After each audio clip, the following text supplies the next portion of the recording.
Rated T for teen. Sega.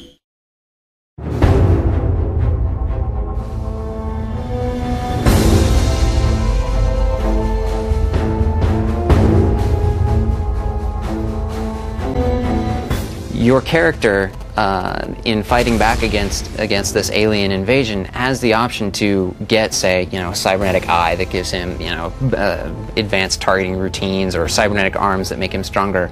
But every piece of cybernetics that he installs sort of makes him less human. It starts to chip away at his humanity, and starts to take him away from who he is, and that starts to affect how you interact with other characters in the game.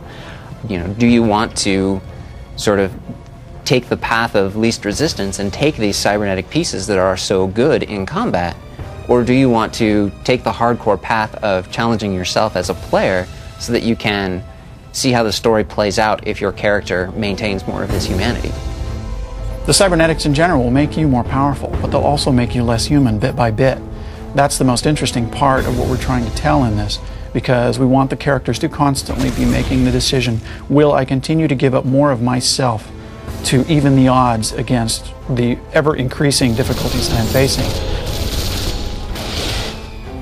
Well, it's interesting because, everyone's going to say, well, what's the definition of humanity? If I change my arm out and I've got a cybernetic arm, I'm still human, and you got to agree. And they change their eye. Oh, they're still human. Their lungs, they're still human. I've got my brain. Hey, what happens if you change your brain out and you got this positronic, fantastic computing, right, but you still got the same values. You still got the same belief systems. You still believe in humanity and people, even though you're not a human anymore.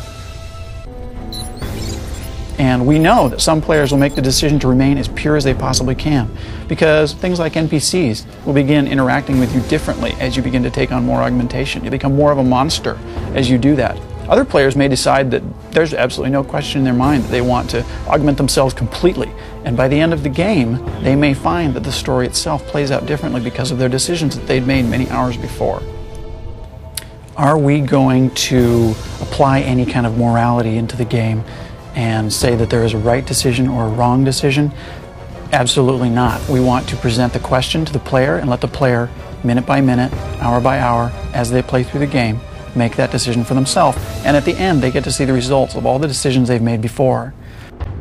So humanity really isn't about being human.